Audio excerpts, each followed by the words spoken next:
theater folks out there, what are your controversial takes? I'll go first. My controversial take is that Evan Hansen is not a bad person. Now, bear with me.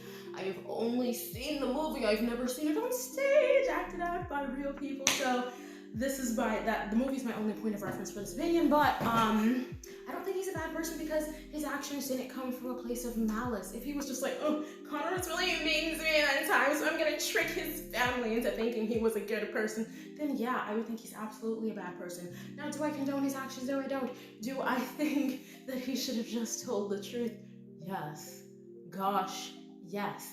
But I feel like people think that he deserves to be crucified for lying to a grieving family. And while I absolutely agree that it was wrong, I don't think that makes him a bad person.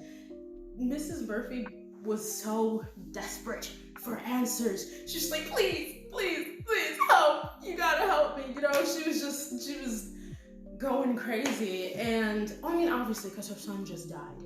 But she put him in such an uncomfortable situation that it almost felt like he felt like he needed to lie. Now, granted, did he need to lie? No, but come on. She put him in such an uncomfortable situation at their house, so I completely understand why he decided to lie in the first place, but I definitely think he shouldn't have lied, and I definitely think he took things way too freaking far, especially with him dating Zoe and everything. That was absolutely awful.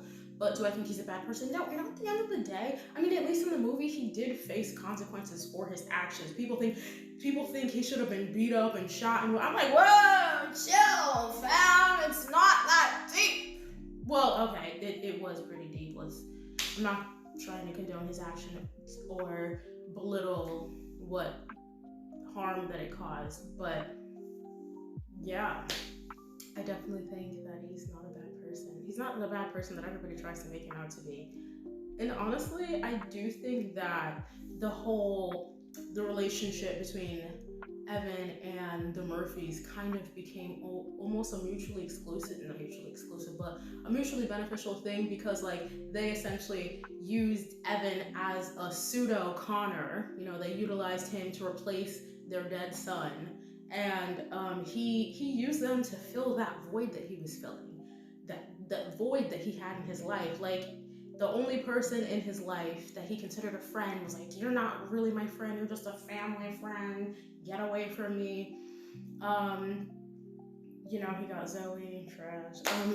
He, like, his mother never spent any time with him, his father abandoned him. Like, they sort of used each other to fill the gaps that were in their lives. So while what Evan did was wrong, it's not like he didn't